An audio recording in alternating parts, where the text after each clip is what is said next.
Okay, today it is our pleasure to have Professor Harvey Cormier with us, who is currently Associate Professor of Philosophy at the State University of New York at Stony Brook. He's also taught at University of Texas at Austin, at Howard University, and the University of Houston. He got his bachelor's and master's both in philosophy at the University of Houston and his PhD at Harvard. His research is primarily in pragmatism, and he recently, in the last few years, had this book published, The Truth is What Works, from Roman and Littlefield. And he also does work in aesthetics and in ethics, which is the connection with race theory. So, present to you then Professor Harvey Cormier. Thank you for coming out today. Pardon me if I read my talk off this device here. A little trouble getting things right out. Too much trouble. Let me know if you can hear me. My talk today is called The Pragmatist Looks at Race. In this paper, I'm going to discuss the way a pragmatist looks at race. And that's not to say that this is the way that all pragmatists look at race, much less that this is the only way any pragmatist could look at race. Rather, it's the way one particular pragmatist, not me by the way, looked at race in the 19th century. This issue is especially interesting to me since, thanks to the influence of Cornel West, it's becoming common to hear it said of the old pragmatists of the 19th and 20th centuries, early 20th centuries, that their views are seriously flawed because they do not address the issue of race. West, in his American Evasion of Philosophy, argues that pragmatism is a kind of American recapitulation of the anti-foundationalist movements that shook European philosophy in the work of Hegel, Marx, and their socially committed followers in the 19th century. Pragmatism, the view that the true belief is the one that works best in life, was admirable to the extent that it, like the European ideas it recreated, shifted philosophical attention away from purely abstract entities and principles and toward particular facts that figured in argument activities, and especially particular political facts.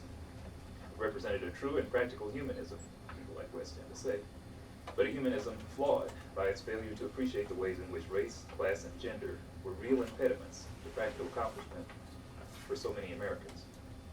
If only the pragmatists had thought a little about race, the Westian complaint goes, their ideas would have been much improved, and the pragmatists might have had still more of a practical impact on the rapacious capitalist society they lived in. In what follows, I shall attempt to show that thanks to William James's Darwinism, thinking about race sat near the heart of his thought. And I'll try to say what race meant to him, why the idea was important to him, and what he thought it should mean to us. The Swedish scientist Carl von Linné, also known as Carl Carolus Linnaeus, was the 18th century founder of the binomial system of taxonomic nomenclature biologists still use today. Homo sapiens, Ursus horribilis, Felis domesticus, that kind of thing. He thought that the goal of biology and natural history, Linnaeus did, was to reveal the fixed God-given order of nature that could be observed in the hierarchical relations among living beings. Human beings were, of course, at the top of the hierarchy, but there was a hierarchy among human beings, too. In the introduction to his best-known work, The System of Nature, Linné offers under the heading Mammalia and the subheading Homo the following list of proper characterizations for the different sapiens types. Number 1, 4-footed, mute, hairy, wild man. Now, what kind of man he was talking about there, I'm not clear about. I understand orangutan means forest man in Malay, so maybe he thought this was one kind of man. Actually, that idea is gaining some currency again, because there are people who recognize how little genetic difference there is between us and chimpanzees and some of the other great apes, and so they want to include the apes in the genus, in the human genus again.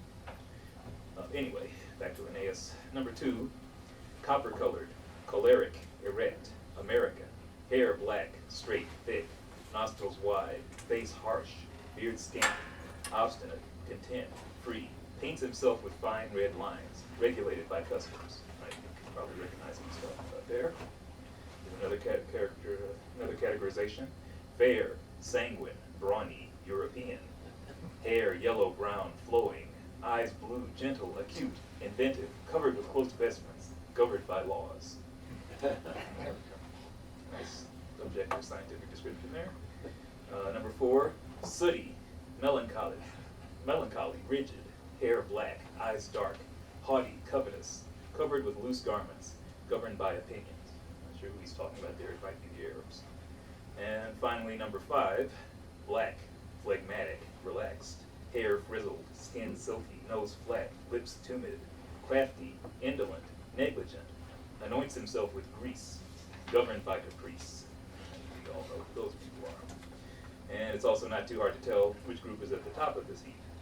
Here, early in the age of reason, we find one of the, end quote, by the way. Here, early in the age of reason, we find one of the first categorizations of human beings into races, and one of the earliest associations of race with ideas of superiority and inferiority.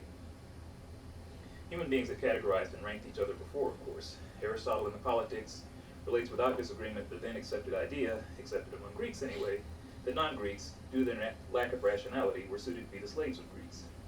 But Linnaeus described a new kind of ranking that transcended political groupings and purported to be backed up by systematic scientific observation.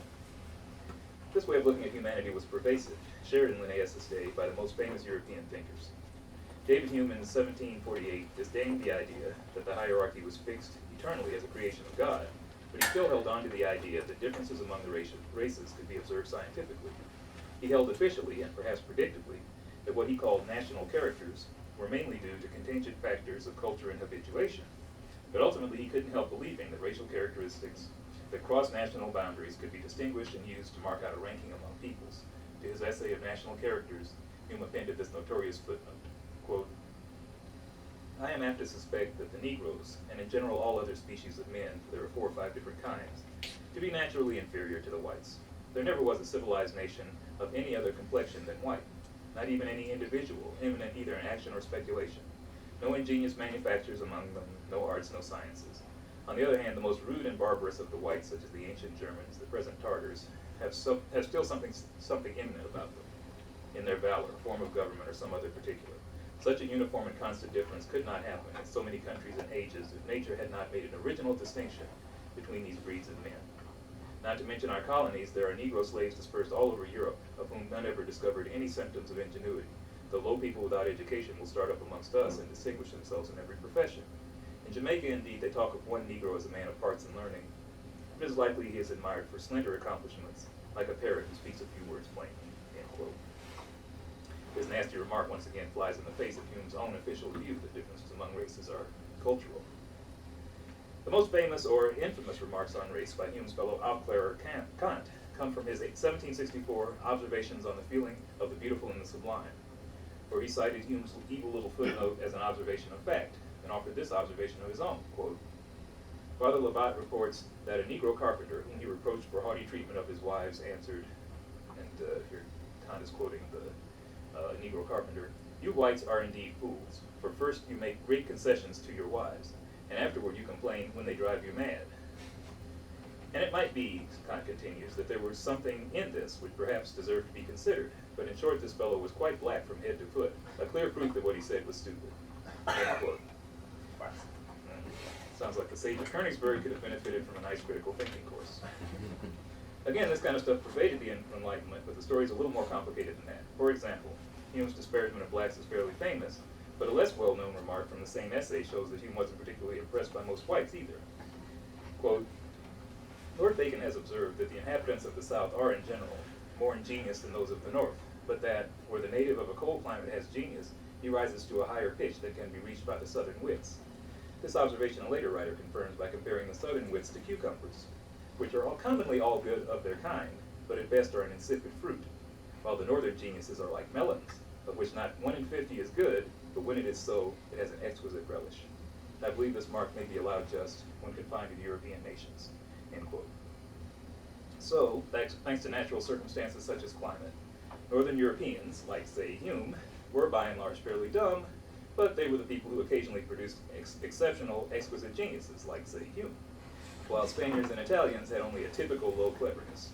The Southerners were smarter than all those Negroes, none of whom was even the least bit clever, but by and large the intellects of Europe were either no good at all or insipid. What's more, Johann Gottfried Herder, in his 1785 Ideas on the Philosophy of the History of Mankind, heroically rejected any idea that human beings ought to be classified into races on the basis of skin color. This, among other things, got him into trouble with Kant, his former teacher, who negatively reviewed his work. And then there was the case of James Beatty, who had earlier responded to Hume's attack on Negroes and his remarks on Aboriginal Americans specifically. Beatty had argued in his 1770 essay on the nature and immutability of truth that, quote, Hume's assertions are strong, but I know not whether they have anything else to recommend them. For first, though true, they would not prove the point in question except were, for first, though true, they would not prove the point in question except were it also proved that Africans and Americans, even though arts and sciences were introduced among them, would still remain unsusceptible to cultivation. The inhabitants of Great Britain and France were as savage 2,000 years ago as those of Africa and America are to this day. To civilize a nation is a work which requires a long time to accomplish, and one may as well say of an infant that he can never become a man as of a nation now barbarous that it can never be civilized. Secondly, of the facts here asserted, no man could have sufficient evidence, except from a personal acquaintance with all the Negroes that now are or ever were on the face of the earth. But thirdly, we know that these assertions are not true. The empires of Peru and Mexico could not have been governed, nor the metropolis of the latter built after so singular a manner in the middle of a lake, without men eminent, both for action and speculation. End quote. Beatty goes on in this vein, ultimately arguing against the idea that some persons are naturally suited to be the slaves of others. Thus, the Enlightenment was not unrelievedly racist. Still, there is no denying the extent to which modern science initially discovered without difficulty not only a variety but a ranking of human beings, a ranking caused by and more or less fixed in natural circumstances. And it is in turn worth dwelling on this unpleasant fact about the history of science, in order to recognize a moment at which things changed. Perhaps we wouldn't expect to associate the rise of Darwinian thought about organisms with the end of natural rankings of people or of anything else, since Darwinism seems to be all about the rise of higher animals from lower because of natural phenomena. Some version of the idea that some creatures are made higher or better than others by nature may therefore seem to have persisted from ancient thought all the way through to the origin of species. With Darwin, there's an evident shift from the idea of a fixed ranking to a mobile one, and John Dewey located Darwin's philosophical importance in his idea that species originate at particular historical moments and change over time. But Linnaeus was aware of the development of hybrids, and even Anaximander, Empedocles, and Aristotle in the ancient world that had some ideas of evolutionary change among species. The fixed rankings were never perfectly fixed, and so there's even more reason to think of Darwin's views as fitting nicely into this tradition of finding rankings of biological organisms, including kinds of people, out in nature. Nevertheless, in the late 19th century, the evolutionary views of Darwin and Alfred Russel Wallace were invoked by the philosopher and psychologist William James to challenge the idea that some races had been made better than others by the natural world. What follows is an attempt to explain both James's motivation for doing this and the way that he did it. One of James's most famous remarks is reproduced, for example, in brass letters in the marble lobby of the Harvard University Behavioral Sciences Building, William James Hall, is this quote: "The community stagnates without the impulse of the individual. The impulse dies away without the support of the community." End quote. This idea, which is at the heart of James's thinking about almost everything, is in fact an idea about race. A community here is what James also calls, in the essay from which this remark is lifted, a race. James thought of races as developing rather than fixed things, and he argued that their development was in fundamental ways dependent on human values and the ideas and actions of individual persons. Those individuals and their ideas and acts were in an obvious way dependent on both the human societies and the natural world around them, but it was crucial to see that this dependence was reciprocal. If races were to be ranked in terms of their achievements, nature was not to get sole credit for who ranked where. This famous remark comes from James's 1880 lecture, Great Men, Great Thoughts in the Environment. There James set out to describe for the first time, quote, "a remarkable parallel between the facts of social evolution on the one hand and of zoological evolution as expounded by Mr. Darwin on the other," end quote. It may not surprise us to find James calling on the ideas of Darwin, since James today is regarded as a 19th century patron saint by evolutionary biologists, psychologists, and linguists for his commitment to the idea that many of the actions we take to originate in private perceptions and passions actually originate in instincts that have evolved over millennia in our species or our races. For example, Leda Cosmides and John Tooby, in an essay called Evolutionary Psychology, a primer, quote the same passage from James's Principles of Psychology that Steven Pinker cites in The Language Instinct. All of these are famous evolutionary psychologists and linguist types. This is the quote from James. "It takes a mind debauched by learning to carry the process of making the natural seem strange, so far as to ask for the why of any instinctive human act. To the metaphysician alone can such questions occur as, why do we smile when pleased and not scowl? Why are we unable to talk to a crowd as we talk to a single friend? Why does a particular maiden turn our wits so upside down? The common man can only say, of course we smile, of course our heart palpitates at the sight of the crowd, of course we love the maiden, that beautiful soul clad in that perfect form, so palpably and flagrantly made for all eternity to be loved. I love James' writing. And so probably does each animal feel about the particular things it tends to do in the presence of particular objects. For the lion it is the lioness, which is made to be loved. To the bear, the she-bear. To the broody hen, the notion would probably seem monstrous that there should be a creature in the world to whom a nest full of eggs was not the utterly fascinating and precious and never to be too much sat upon object which it is to her. Thus we may be sure that, however mysterious some animals' instincts may appear to us, our instincts will appear no less mysterious to them, end quote. Cosmius, Tooby, and Pinker offer this passage to show James anticipating their idea that the ordinary human behaviors we regard as matters of individual experience, desire, and choice are in fact driven by instincts and tendencies that are naturalistically, even mechanistically, understandable. According to this view, we human animals are not fitness maximizers, but adaptation executors. We are not beings who act as a result of what we individually happen to value in our local circumstances. Instead, we as a species have become adapted to our niche in the ecosystem, and what we value and do can be understood fundamentally in terms of those evolutionary adaptations. We might accordingly expect James to offer a view that ultimately diminishes the importance of both individuals and distinct human races or populations, invoking instead the fundamental power of the scientifically discoverable natural environment to shape all human phenomena. But this is not either Darwin's view or James's. James set out to explain in Great Men how Darwin's and Wallace's accounts of natural selection allow both for individual human genius and real consequential differences among human communities, and he shows how the latter depends significantly on the former. Perhaps we should pause here and think for a moment about the very idea of a race in biology. The listener, may be as surprised as the present writer was to learn that the idea has application to other animals besides human ones. Though Darwin hardly talks at all about human beings and his origin of species, the full title of the book is On the Origin of Species by Means of Natural Selection, or the Preservation of Favored Races in the Struggle for Life. There's currently disagreement about the concept of race, but many biologists, especially taxonomists and systematists, regard it as having a formal definition that depends in complicated ways on the relationships among subgroups within a species.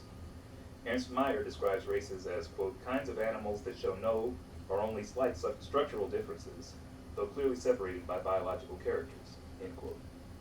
Vern Grant, in The Origin of Adaptations, says of animals generally that, quote, interbreeding is more frequent among a series of local populations in the same general area than it is between inhabitants of widely distant areas. The regional cohort of populations is a race, or more particularly, a geographical race. And again, he's talking about animals generally, not just about human beings.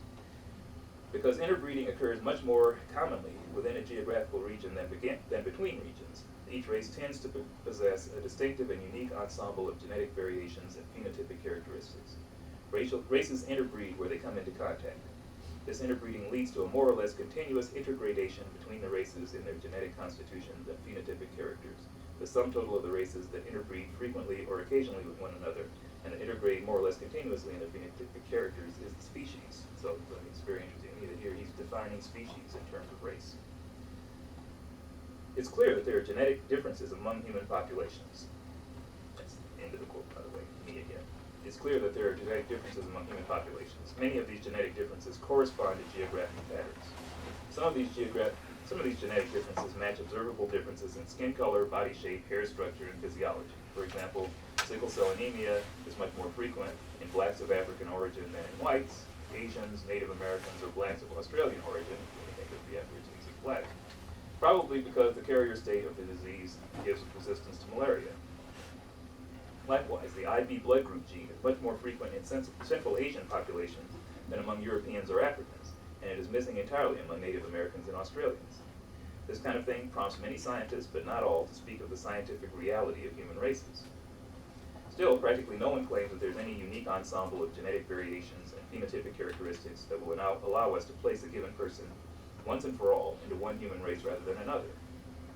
There were periods of time when some human populations were genetically isolated from others, but this isolation was interrupted by periodic migrations that prevented the evolution of unique sets of genetic and phenotypic traits. This isolation was sufficient to create groups that can be differentiated by overall patterns of genetic and phenotypic characteristics. But many different differentiations are possible, and none of these seems to cut human nature at its joints, if you will. We should not ignore our human evolutionary history, but it tells us nothing indisputable about human categorizations, let alone hierarchies among those categorizations.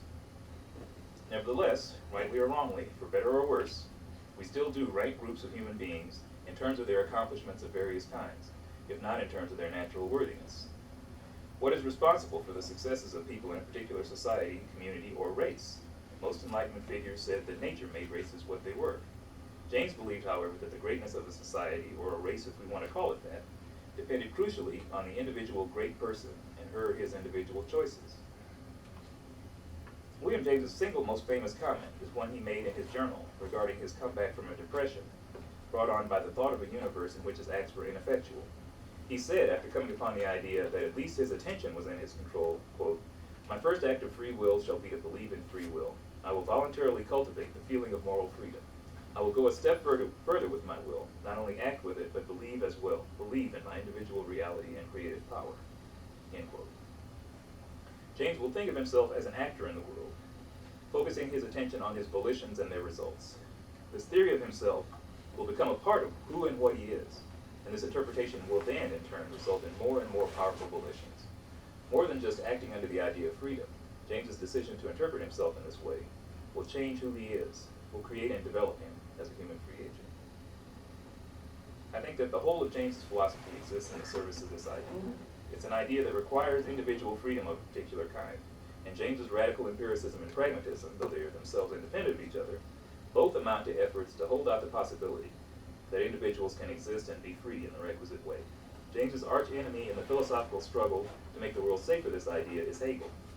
Correctly or incorrectly, James sees Hegel as offering a view that stamps out free individuals by merging them all into one big block universe, all of whose parts are connected by inevitability and necessity. James's pragmatic theory of truth breaks the single relation called truth into the sundry ideas and beliefs called truths, and it understands those items as things created by individuals as novel solutions to contingent problems. And James's radical empiricism understands even logical relations among things as relative to the ways we individuals look at them. James thus tries to challenge Hegel and the Hegelians with a plausible alternative understanding of our knowledge and the role of that knowledge in our lives and the world. In particular, he offers a functionalistic treatment of that knowledge, understanding it in terms of the role it plays in our lives. And James's great men, great thoughts in the environment is a variation on this theme. James is once again battling an organicist theory of the world that merges individuals and particular phenomena into a whole governed by necessities and inevitabilities. Though this time the enemy isn't Hegel and the particularities at issue aren't truths. James is battling the British philosopher, psychologist, and perhaps the first sociologist, Herbert Spencer, over the issue of how much power is displayed in history by individual great men. Spencer thinks that it is nature in the abstract that shapes nations and races. James will argue that individuals play a crucial role in shaping nations and races that Spencer does not appreciate. James cites Spencer's study of sociology, which argues that if great leaders and creators are not supernatural in origin, and are therefore not deputy gods, as he puts it, quote, then the origin of the great man is natural, and immediately this is recognized, he must be classed with all other phenomena in the society that gave him birth as a product of his antecedents, along with the whole generation of which he forms a minute part, along with its institutions, language, knowledge, manners, and its multitudinous arts and appliances. He is a resultant. He must admit that the genesis of the great man depends on the long series of complex influences which has produced the race in which he appears and the social state into which that race has slowly grown. But before he can remake his society must remake him. All those changes of which he is the proximate initiator have their chief causes in the generations he descended from. If there is to be anything like a real explanation of those changes, it must be sought in that aggregate of conditions out of which both he and they have arisen, end quote. Again, that's Herbert Spencer. This aggregate, as far as James is concerned, is too much like Hegel's block. Explaining individuals who leave their mark on history as mere results of that aggregate, rather than real initiators of change, is unacceptable, not simply because it is wrong about the metaphysical facts, but because it will create the wrong facts, the wrong kind of future for human beings, such as self-interpretation. Such a reading and writing of ourselves will make us human beings less free. Remember that James has the idea that thinking of himself as free creates freedom in himself. James wants to challenge the kind of necessitarian thinking evidently reflected in these particular passages, and he wants to do so while still offering a scientifically respectable picture. Can we see ourselves and our leaders as speaking and acting originally at the same time we acknowledge that there is nothing human outside nature? James thinks so, and he thinks moreover that the genuinely unscientific thinking is done by people like Spencer. He says that despite the relatedness of all things in the world, we can't as a practical matter overlook local causation and attribute all particular developments to the aggregate whole. James says, quote, "If we proceeded on that method, we might say with perfect legitimacy that a friend of ours, who had slipped on the ice on his doorstep and cracked his skull some months after dining with 13 at the table, died because of that ominous feast. I know, in fact, one such instance, and I might, if I chose, contend with perfect logical propriety that the slip on the ice was no real accident. There are no accidents, I might say, for science. The whole history of the world converged to produce that slip. If anything had been left out, the slip would not have occurred just there and then. To say it would is to deny the relations of cause and effect throughout the universe.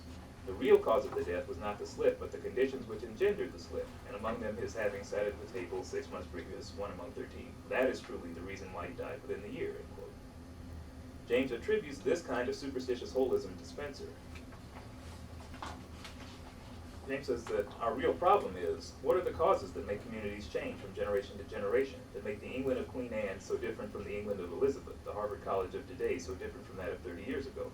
I shall reply to this problem: the difference is to the accumulated influences of individuals, of their examples, their initiatives, and their decisions. The Spencerian school replies, the changes are irrespective of persons and independent of individual control. They're due to the environment, to the circumstances, to the physical geography, the ancestral conditions, the increasing experience of our relations, to everything, in fact, except the Grants and the Bismarcks, the Joneses and the Smiths, end quote. And I'm sorry to be reading all these long passages, but I assume most people haven't read any of this stuff, and just trying to give a sense of the background here. James does believe in a kind of metaphysical freedom of the will, but he puts that issue aside here. He holds that whether or not our wills are free in any sense debated by philosophers, it is a scientific mistake to overlook the particular kinds of causes that we human individuals are in the world. He argues, and again another quote here, these holistic theorizers are guilty of precisely the same fallacy as he who should ascribe the death of his friend to dinner with 13. Their fallacy is the practical one. I gladly allow that were the intelligence investigating the man's death omniscient and omnipresent, able to take in the whole of time and space at a single glance, there would not be the slightest objection to the fatal feast being invoked among the sought-for causes. The human mind, however, is constituted on an entirely different plan. It has no such power of universal intuition. Its finiteness obliges it to see but 2 or 3 things at a time. It can be efficient at all only by picking out what to attend to and ignoring everything else, by narrowing its point of view.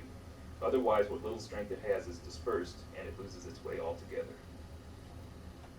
And if, in the case of the unfortunate man who slips and falls, we lose ourselves in contemplation of the 13 at table mystery and fail to notice the ice on the step and cover it with ashes, some other poor fellow who never dined out in his life may slip on it in coming to the door and fall and break his head too. End quote. The point here is not that we have the right to kid ourselves, whatever the unknowable reality may be, and that does sometimes feel like the point of Kant's acting under the idea of freedom story.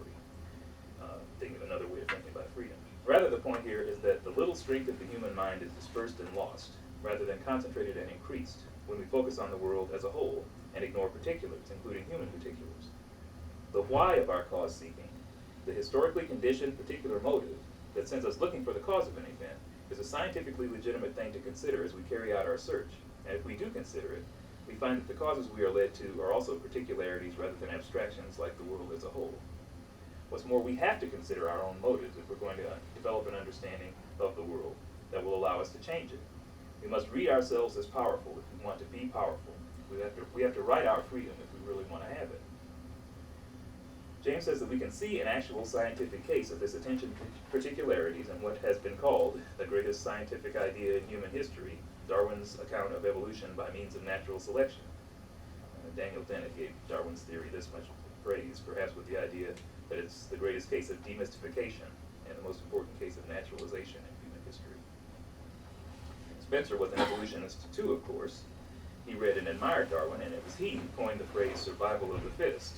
Darwin incorporated that phrase into later editions of the Origin of Species, but really Spencer came up with that idea, or came up with that terminology anyway. But at least as James reads Spencer, Spencer has missed Darwin's key insight. He, like his forebear Lamarck, continues to think of adaptive changes in organisms as the main motor of evolution. Spencer thinks that it's the giraffe stretching its neck to get at the high leaves, and thus really it's the high leaves themselves that result in longer and longer necked giraffes. And similar processes are at work on the human nervous system and hence on the human mind. The surrounding world and its difficulties and possibilities shape ourselves and make us the beings we are. Ultimately, this kind of thinking leads to social Darwinism, the idea that there's no point trying to help people live or be better, since the bad ones have been made bad by nature, the good ones have been made good the same way, and nature is slowly killing the bad ones off and inevitably making better ones. Social welfare efforts just retard nature's evolutionary project. This is a kind of rugged individualism that's compatible with complete disregard of individuals' ability to change things. Spencer was famous for developing this kind of view, and he still has this kind of view, and he still has his Nosikian and Ayn Rand type admirers because of them. But Darwin, rather than looking at the whole of the surrounding environment as the cause of evolution, singled out what were then invisible changes at the molecular level as the source of spontaneous or accidental variations. These variations are not accidental in the sense of being undetermined by natural law. In that sense, maybe nothing is accidental. But they are chance occurrences relative to the rest of the surrounding environment. In Darwin's picture, the causes of biological diversity are bracketed, and diversity is just taken as a basic datum. Watson and Crick, and Rosalind Franklin, changed the scene for us 50 years ago, and now we're beginning to be able to measure the effects of the environment on the molecules. But in James's time, the genes were black boxes, and it seemed they would always stay that way. James asked, in fact, quote, "Is it not obvious that the molecular genetic cause must lie in a reason so recondite and minute, must be an infinitesimal of so high an order, that surmise itself may never succeed even in attempting to frame an image of it," unquote. Again, the genetic machinery didn't turn out to be unimaginable after all. Today we can even take photos of it. Nevertheless, it is still practically irrelevant to most of the phenomena that Darwin set out to explain. Darwin redefined the relation of the environment to the animal, so that the question of biological origin was no longer what in the environment made the animal. It was now whether the environment was more likely to preserve or destroy an animal because of what was in that animal to begin with. That question can't be answered by looking at the molecules or the law-governed general relation between the molecules and the surrounding physical circumstances. In natural selection, one local, distinctive, black boxy part of the environment creates the animal's features, and the other part, the plainly visible part that is the subject of Darwinian study, selects those features by preserving the animals that have them, or it discards those features by killing those animals off. Thus, a new characteristic that can change the future of a species or even create a new species cannot be genuinely understood as the mechanical product of environing conditions as a whole. While we needn't see the production of new features as supernatural, it also makes no sense to think of nature as intervening to produce improvements or the opposite in a species. And the great man, or the great person, shall we say, since James does include Queen Victoria on his list, is like a genetically determined improvement or disimprovement of an animal. She can't be explained by the surrounding environment, since her personality and tendencies were produced only in an isolated and unique part of that environment by mechanisms that are even to this day too abstruse to know. But we can understand her if we look not back to what produced her, but to her interactions with her surroundings, surroundings that will preserve or destroy her, and that she herself might eventually work to preserve or destroy. The conditions around Victoria at her birth may have been a necessary condition for her achievement, but they were not sufficient. Just as a newly developed or introduced species can transform its environment and must be understood as a causal force there, the great person can remake the physical and social conditions into which she is born or transplanted, and she too must be understood as a causal force. James says that, quote, "Social evolution is a resultant of the interaction of two wholly distinct factors, the individual deriving his particular gifts from the play of physiological and intrasocial forces, but bearing all the power of initiative and origination in his hands, and second, the social environment, with its power of adapting or rejecting both him and his gifts. Both factors are essential to change. The community stagnates without the impulse of the individual, the impulse dies away without the sympathy of the community," end quote. Or at least this is the way to see Victoria and her social environment if we are to make scientific sense of them in the way Darwin made sense of species and their environment. We have to understand our human development as an exertion of force on our social environment which reciprocates. We in society develop together, and we have to see ourselves as developing in this way, or we can't develop in this way. James thus sends a message not only to Spencer, but his followers, even those of the present day. Evolutionary psychologists, biologists, and anthropologists and linguists are misguided if they think that we human beings do and should do as our environment makes us do. James's Darwinian outlook entails that human beings are free to affect their environment, and he thinks that once we have this idea, we can become freer and freer, more and more capable of reshaping the world. And again, this includes not only the natural world, but the social world. To the question, nature or nurture, James will answer, neither. Neither antecedent social conditions nor antecedent physical ones simply make us what we are. We ourselves are, in a way, obviously products of those conditions, but a truly scientific self-understanding shows us that we, like Darwinian species, are products that can push back and reshape those circumstances in novel ways.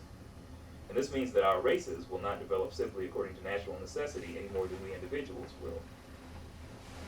James cites one Spencerian opponent. It's not a Spencerian opponent of James. It's not clear that Spencer himself was this much of an idiot, but this is someone that James was battling in Spencerian terms. Quote, "The differences between one nation and another, whether in intellect, commerce, art, morals, or general temperament, ultimately depend not upon any mysterious properties of race, nationality, or any other unknown and unintelligible abstractions, but simply and solely upon the physical circumstances to which they are exposed. If it be a fact, as we know it to be, that the French nation differs recognizably from the Chinese, and the people of Hamburg differ recognizably from the people of Timbuktu, then the notorious and conspicuous differences between them are wholly due to the geographical position of the various races. If the people who went to Hamburg had gone to Timbuktu, they would not be indistinguishable from the semi-barbarian Negroes who inhabit that Central African metropolis. And if the people who went to Timbuktu had gone to Hamburg, they would now have been white-skinned merchants driving a roaring trade in imitation sherry and indigestible pork. The differentiating agency must be sought in the great permanent geographical features of land and sea. These have necessarily and inevitably molded the characters and histories of every nation upon the earth." End quote. To this James responds, quote, "No two couples of the most homogeneous race could possibly be found so identical as, if set in identical environments, to give rise to two identical lineages. The minute divergence at the start grows broader with each generation and ends with entirely dissimilar breeds." End quote. Moreover, one last quote here, "The social surroundings of the past and present hour exclude the possibility of accepting certain contributions from individuals, but they do not positively define what contributions shall be accepted, for in themselves they are powerless to fix what the nature of the individual offerings shall be." End quote. We can't do just anything we want with the world or our communities. We can't create them ex nihilo and make them any way we like. But then the world can't do just anything it wants with us either. Both our physical and intellectual peculiarities give us, as it were, a vote in the physical and intellectual futures of our races. We can see this happening among the animals, so why shouldn't it be even more likely among human beings? James quotes Alfred Russel Wallace's book, Malay Archipelago. This is again Wallace. Quote, "Borneo and New Guinea, as alike physically as two distinct countries can be, are zoologically as wide as the poles asunder, while Australia with its dry winds, its open plains, its stony deserts, and its temperate climate, yet produces birds and quadrupeds which are closely related to those inhabiting the hot, damp, luxuriant forests which everywhere clothe the plains and mountains of New Guinea." Unquote. Similar natural conditions, Wallace is saying here, produce different species. Different conditions produce similar species. This is because the individual quirks of parents have as much to do with what kind of offspring get produced as does the environing natural universe. And James thinks that the kind of quirks that pop up randomly among individual animals and shape their resulting races will also pop up randomly among individual persons and shape their human races. Again, not only physically, but intellectually. And moreover, though James doesn't emphasize this, the intellectual development may influence the physical. Recall Vern Grant's account of races, I mentioned this earlier, of races among animals, according to which distinct races interbreed and disappear as geographical separation disappears. As Philip Kitcher has pointed out, the human races in the United States have not amalgamated despite their close proximity because of their attitudes toward one another. Those attitudes might have been entirely different if a few great persons had popped up and managed to spread more liberal attitudes in their different racial communities. Had this happened, the physical differences that we use to mark out the different American races would accordingly have diminished or vanished. Thus, in James's Darwinian view, there is no scientific to the Enlightenment era belief that nature makes races as great or successful as they are. Even in an entirely mechanical world, we individuals are free enough to wrestle with the world and co-create both our own futures and the futures of our communities for our races, to the extent that there are such things. Thank you.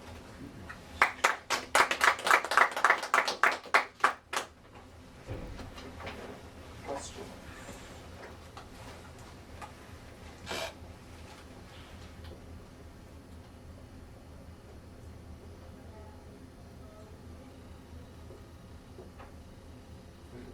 Here's just to start off a very general, simple level. Just thinking about problematic uses of race talk in America today. Take the issue of affirmative, the way you see affirmative action getting discussed, or maybe the way you see economic policy towards the developing world being discussed. Are the problematic uses of talk about race primarily in need of a kind of philosophical correction, or are they more or less political squabbles that are using just using race in a sort of unthinking and old-fashioned way, but they're really just political problems. They don't need to be addressed by the kind of pragmatist analysis you were just giving. What do you observe? Yeah, I think it's probably different in different cases. I mean, the kind of philosophical treatment of race that I'm talking about here is one that says, don't think of races as natural phenomena that sort of create your destiny. Right? You can be a co-creator of your destiny. Individuals co-create their destiny. And it certainly can be the case that somebody will think of race as determining limits to what an individual can accomplish, or predicting what all the members of a group will accomplish. And to the extent that that's the case, then you may need to bring some idea like this to bear. Point out that, especially if a person thinks, well, I'm being scientific by thinking this way, right? You're being romantic and fanciful by imagining that an individual really does have any control over his future or the future of his community, right? And that's, that's not that uncommon. You can find in books like The Bell Curve, right, the suggestion that there are these biological categories that determine limits for certain kinds of people, for groups of people. Somebody like James is going to attack that kind of idea. And so it may be helpful when you're talking to such a person to think in those kinds of terms. But it may also be, it depends on the circumstances, right? If it may be that the thing to do is point out that there are particular, especially if what you're doing is locating in some group a difficulty, if you're treating some particular racial group as a problem in society. It may also be helpful to look at the particular practical, scientific, sociological facts or whatever that may result in the difficulties that you're addressing. So in that case, it might not be such an important thing to do philosophy of science with this person. Right? It may not be so important to establish the independence of individual will from nature. It may be more important to say, well, look, here are some factors, here are some practical factors, some sociological factors, some physical factors that are weighing on these people when you're criticizing. Different in different cases. Yeah, it made me think of it was just the discussion yesterday in the example of Ward Connerly, who thinks that you can't refer to race without using a distinction which is really needs to be gotten rid of. And would his problem be that he simply doesn't understand the semantic, a number of other semantic interpretations of the word race, or does he have a bad philosophy about the concept that needs to be corrected? Yeah, maybe a little of both. I mean, it may well be that again, there's nothing, James wouldn't have said that there was anything wrong with talking about racism, right? And he used the term interchangeably with communities. And, Darwinian biologists use the term interchangeably with populations, right? I mean, there's certainly nothing wrong with talking about populations. There's nothing wrong with attributing characteristics to populations, typical characteristics to populations. You're going to always want to keep in mind the possibility of exceptions. You're going to recognize that individuals have their own individual features, and you're going to recognize that those individual features can go on to affect the larger group and change the future for the group. But there's nothing inherently wrong with talking about race, and it can be helpful if you're going to understand why, even if you're going to think about why a particular individual might be in a certain circumstance, right? You can look back at the history of her, his race, and see that has something to do with it. I mean, Fort Connolly was successfully attacked. I don't know if people know about this. Fort Connolly's a guy on the Board of Regents at the University of California. He's very much opposed. He's black, but he's very much opposed to affirmative action and to uses of race and things like. He's very afraid of quotas. He thinks they affect black people's perceptions of themselves and their performance in social institutions. So he wants to get rid of. He wanted to make it illegal to make reference to race in any state document. And he was defeated by people who wanted to point out things like, well, this would mean that we couldn't go out into the community and tell black women that black women are more likely to be susceptible to breast cancer, right? There are epidemiological studies that show that things like that are true. And those things can be good. Those things can be necessary and helpful. Of course, other epidemiologists, sometimes the same epidemiologists, will say, don't attribute necessarily this higher preponderance of breast cancer among black women to genetics or anything like that. It could be that their social circumstances are responsible, or poverty, or diet, or lifestyle change. Who knows what, right, could be responsible. But in either case, there's nothing wrong per se with talking about race. And it may also be that, right, so that's, in a case like that, it may be enough to point out, the scientific facts about how populations can be affected by their circumstances. It may also be, though, that what's at work in the efforts of somebody like Connerly, right? I mean, he does have a philosophical background for his objection, right? He wants to say that it's wrong for people to be either benefited or harmed because of their race. Therefore, let's get that out of the picture, right? There's a philosophical issue here. There's an injustice being committed when you either benefit or harm people because of race. And that's a moment when you might start thinking philosophically about whether it really is unjust in all cases to take race into account.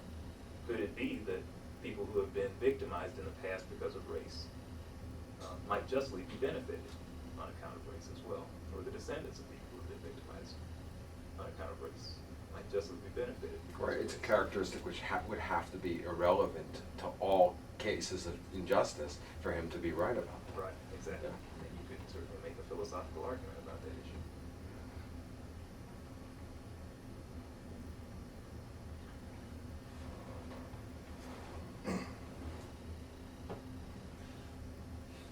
I have kind of a general question, but something that seems to be underneath a lot of this is just if there's a short answer to what James's conception of nature is in all of this. I mean, so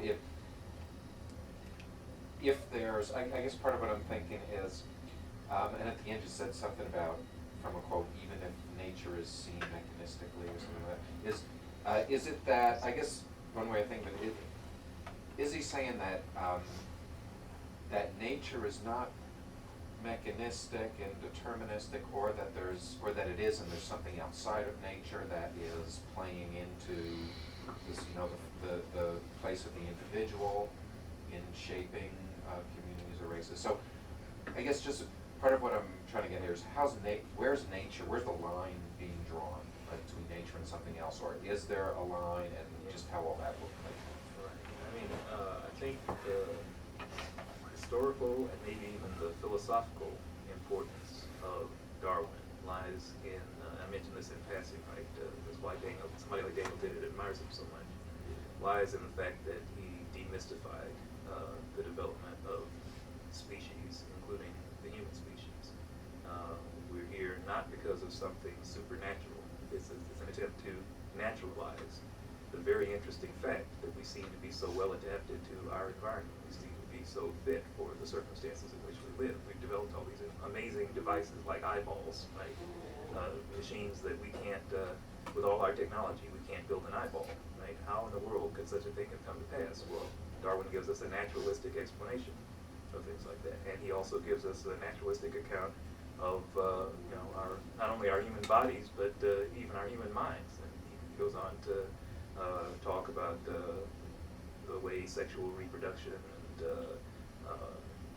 drives affect our thoughts as well.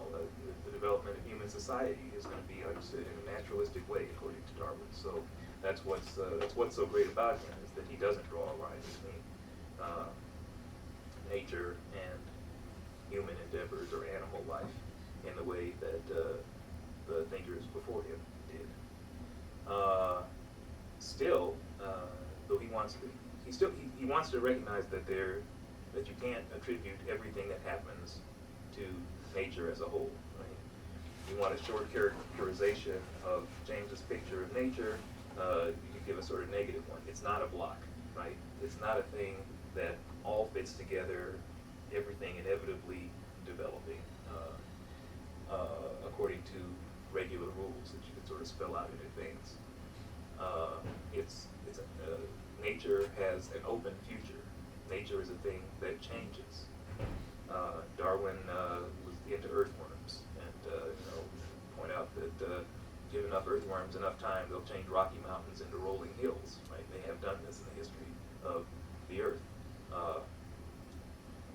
Earthworms were created by the environment or local conditions in the environment. There's no law that says you would ever get earthworms, right? It's sort of a chance local condition that gives you earthworms, and they go on to change the environment. They can change even meteorological conditions. The small event gets amplified by natural selection, so that the surrounding environment gets changed.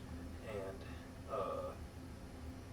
so you could say what's especially interesting about Darwin is that he naturalizes everything, but he recognizes that nature has parts, and thanks to those parts that bounce off of one another and play with one another and exert force on one another, nature has an open future and it changes. And that's especially important for human beings. We can sort of take thought and change the world, right? Our adaptation, our ability to change the world comes in our ability to have foresight and to talk with one another and to share ideas. We can work in concert in a way that other animals can't. We can develop societies and make social changes that can change the natural environment. Ultimately, there's a natural explanation for these things, but it's not sort of nature as a whole. Nature is one big block in the way that somebody like Spencer would have seen it. So what's making room for this kind of openness, right, within the natural, is it specifically the kind of non-holistic aspect? Right. Yes, the idea of the individual is very important to James. I mean, he gets a lot of criticism for this in his philosophy. His, pragmatism ultimately has a lot of individualism in it. James will even talk about things that are true for me and true for you, right? We have our individual beliefs, and there isn't some truth that's apart from beliefs, in general, individual beliefs, right? So individual beliefs can bounce off one another. Individual organisms bounce off each other and bounce off the environment and create change within that environment. It's still nature at work, but it's a different conception of nature, right? Yeah, I guess it seems like the key thing would be how you sort of make room for that kind of individuality without pulling it out of nature. Yeah, and the basic idea is that you see nature as having parts in a way that people haven't seen nature as having parts before. Nature is not one big principle, right? Unfolding. That's something he's going to object to in Hegel as well. Right? Nature is a bunch of different things bouncing off each other in unpredictable ways, you know, creating a future as they go. And we human beings are part of that. We're creating the future, and we're creating it more efficiently than other animals do. We're creating much more change than other animals do. We could bring this whole ecological show to an end tomorrow with enough nuclear weapons and pollution, right? Yeah, exactly. That's right. You can work a lot faster than the earthworms. I'm struck in your discussion of the neutral or positive determination or identification of race, just like you might say a population or something. Yeah. Having a certain biological tendency for sickle cell anemia versus, or at the same time, a resistance to malaria or something like that, Right. versus the negative aspects of race. I fall into the sort of Sartrean or Simone de Beauvoir type notion that in the absence of the other, in the absence of another being capable of bringing value judgments, the negative aspects of race would really never emerge. And I'm wondering the extent to which James has some sense of the other, that there is some sense in which Sartre's this elaborate ontology where those things that are in the in itself, fixed, lack of freedom, determined, but the for itself opens the door to all possibility, but all objectification and negativity at the same time. So I'm wondering the extent to which James gets into that, the consequences of the other, or the potential for the other in us.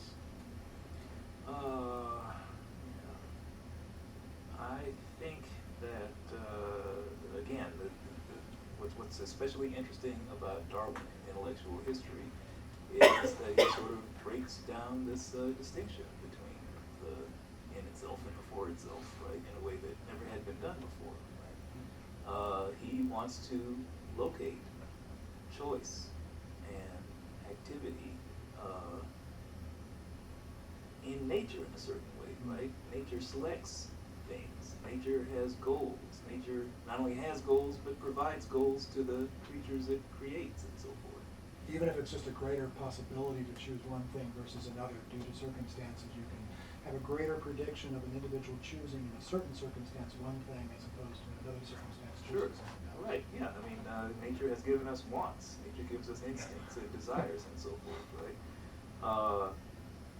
And interestingly enough, right, and you can understand human behavior along those same lines. So that's what the contemporary evolutionary psychologists try to do. So they're not believers in something other, right, to nature, right? There's just nature, and all our apparent effort and choice and possibility can be explained in terms of what nature is up to.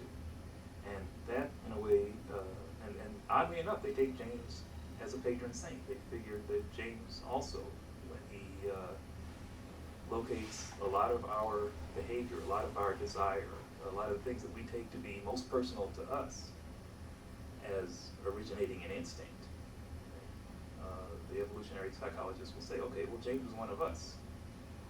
He's understanding human behavior and activity as a result of nature's choices, nature's selection of various traits. It's killing off of beings that don't have those traits, right?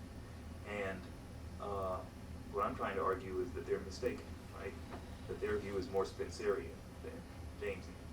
James does want to make a distinction between the activity of the human and the activity of the rest of the world, but it's not a sharp line. It's not a metaphysical line or anything like that. It's just a line between the local and the general and the universal, right?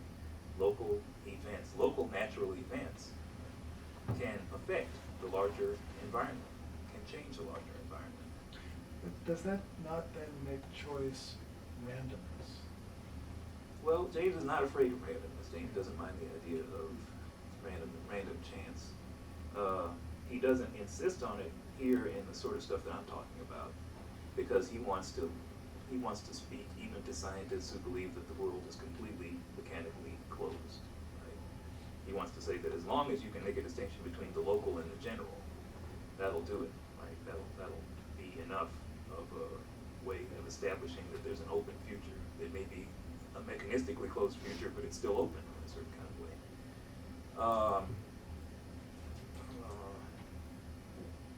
But he does not, he's not afraid of, in other work, right? I talked about, I mentioned in passing that James has an official view of freedom that's not mechanistic. If you ever read something like The Dilemma of Determinism, in which James criticizes mechanistic accounts of human choice, you'll see that, I think his picture of real human choice is kind of interesting. He says that the vast majority of our activities as we go through the day are really mechanical. They're perfectly predictable. You know what a person's going to do in a given set of circumstances. But every so often, our instincts meet within us and sort of lock horns, right? I mean, I have to get up. I had to get up this morning and decide whether I was going to go jogging. I'm lying there in that very comfortable hotel bed, and I had an instinct to keep lying there. And I also had an instinct to get up and go do some exercise, go do some work, feel that good feeling that comes with exercise. And so those instincts sort of met in me, and they were pushing. And James's idea is that it's not determined. Right? There's no way to tell that it's determined which side wins out. So you might as well say, as far as we're concerned, we can act under the idea of chance, if you like, right? There's just the possibility that the future is open. But he doesn't insist on that for a point like this, right? And as long as you've got locality, that gives you enough of a possibility for the individual to affect the larger environment, to change the future. A description that makes choice possible but doesn't offer a sort of phenomenological account of what's taking place when an individual engages in choice. Well, I'm not sure. I've never understood what phenomenological meant in so many different contexts, but he certainly does. He gives an account of the way we experience choice. Right? We certainly experience As choice. an openness? Yeah, exactly. We don't know. Like when I'm fighting with myself and trying to decide whether to get up and go running or not, I finally get up and go running, right? when I'm trying to, I don't know how it's going to come out. It's open as far as I'm concerned. It's open as far as anybody's concerned, right? I can look back and insist, well, it was determined for all eternity that my better instincts were going to win out, but I'm not so, I have no way of proving that. And doesn't the local universal mediate that too? Because the randomness is a problem if it's only seen from the universal perspective, but the choice is seen from the local perspective is genuinely open. That's right, and more desirable, right? It's the only way. James argues that chance makes the world more rational rather than less, right? From the perspective of an actor, right? From the perspective of somebody who has the job of figuring out what I'm going to do next, or how am I going to do this, and so forth. How am I going to get myself to do this? That's a really general question, Okay, sure. mainly because I don't know very much about pragmatism. But I'm interested in how pragmatist formulation of ethics or their ethical theories would help to work through some contemporary problems that we have with race and the social dimensions of that, just in a very general way. The most general thing, as I was saying to Dave a second ago, is that more respect for the individual, more respect for the power of the individual. Not because the power of the individual is just there already, waiting to be acknowledged or not acknowledged, but because if you don't respect the power of the individual, if you don't acknowledge the power of the individual, that power goes away. You need to have a picture of yourself as capable of changing things, or you can't change them. James recognized this when he became depressed and suicidal at one point, thinking about a truly mechanistically controlled world, a world in which his choices were just epiphenomena. It didn't really make any difference to the future. We need to think of ourselves as having the power to change things and not simply being creations of the larger environment, including our races as they exist at the present moment. And once we do get a picture of ourselves, our individual selves, as capable of changing not only ourselves, but also our races and the larger social world, and even the larger natural world, be developed in power. So that's the sort of general picture of how it may benefit us to think in sort of Jamesian terms about this. Recently I went to a conference called Confronting Racism held by Community Education Project that invited a speaker called Zakaria James and Frank Wilderson. Zakaria talked about the discontinuity of blacks in America and how and he talked particularly about sexuality that blacks here are adapting to a master kind of orientation when we'll get to the point where you have to kind of clear up That's fine. Blacks being brought here as slaves confronted adapted or took accepted the master orientation of heterosexuality. Then as the master transformed itself and adapted itself into a more, let's say, bisexual or kind of identity changed from heterosexual to homosexual, bisexual, all these forms came out of, and blacks started adapting that problem. But here's still a sense of loss. And Wilderson also talks kind of an ontology and identity kind of politics and history here. I don't know how a pragmatist look at this, and especially when you kind of mention the choices kind of here and historic or something like that. I'm not sure here if that was the point into. Well, I mean, history is understood by different people in different ways. And whether or not James is getting Hegel right, James thinks of himself as having a disagreement with Hegel about the idea of history. James sees Hegel as seeing history as a kind of inevitability. There's a sort of logical necessity that determines the way things are going to work out in history. And James sees himself as offering more attention to local conditions and how they can change things. He's more interested in isolated things than he sees Hegel as being. He's more interested in isolated things than he sees Spencer as being.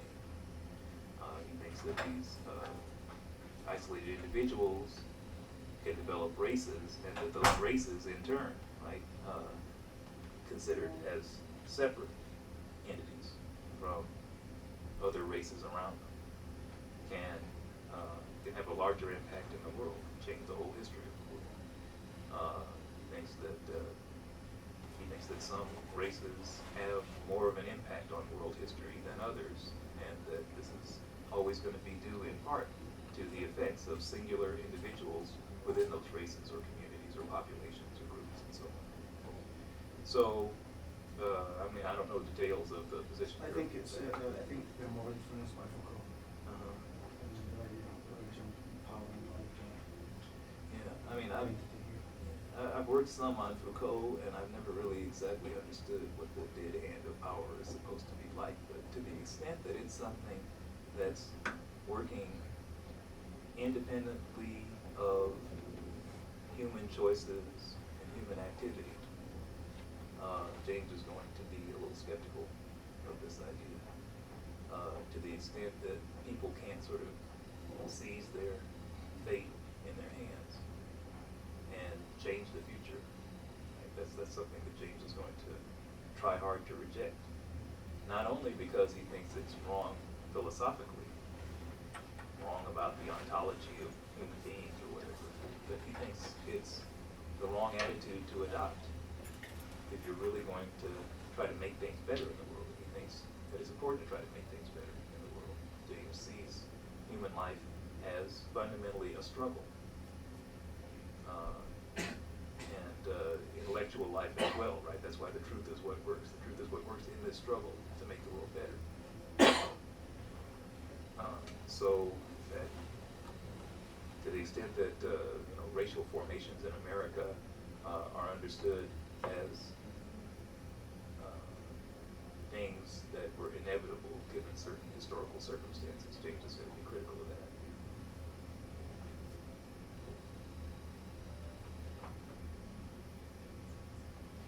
So it doesn't, I think it's a good idea, rhetorically and politically, to say, well, we can change the world. And sometimes I wonder if it doesn't put undue psychological burden on people to expect of themselves that they can make changes, when they really, in all honesty, there are constraints. So I just wonder how you or James would, Right. deal with that issue. And I mean, it's, again, if you think about somebody like Ward Connerly, one could say that adopting his view, and he sees himself as trying to benefit black people psychologically by getting rid of preconceptions about what we're capable of. Whereas other people will say, well, you're ignoring the fact that people really do start, the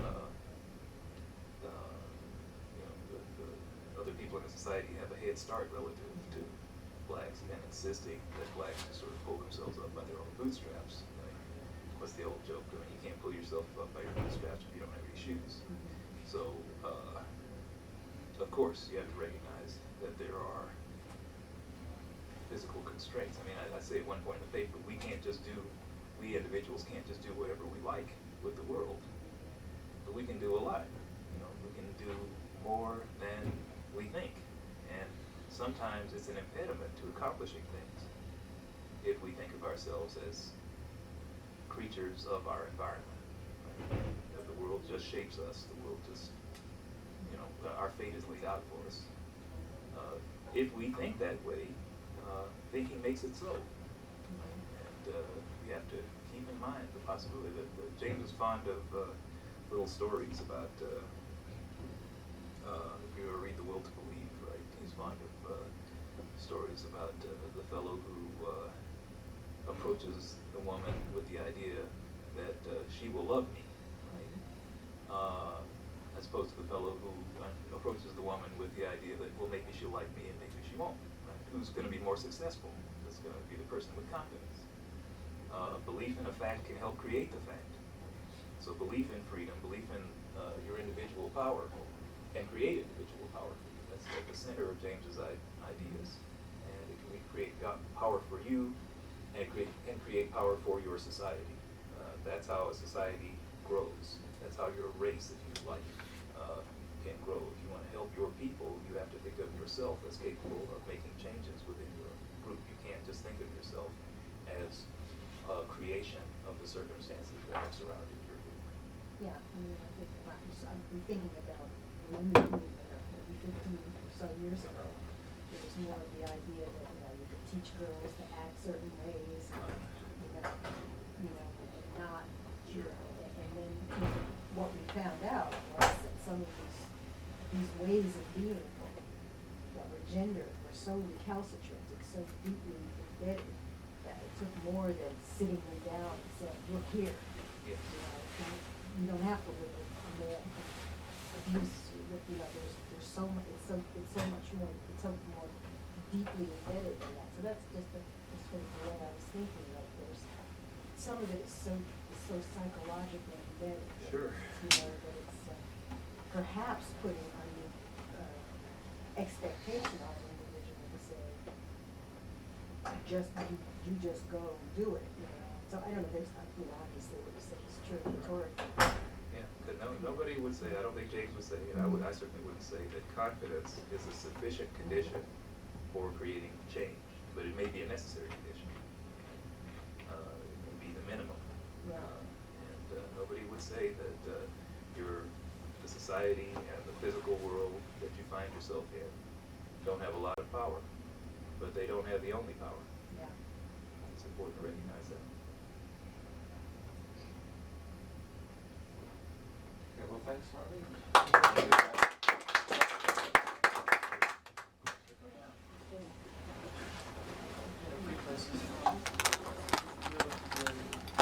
Used to be like Brother Wetzel,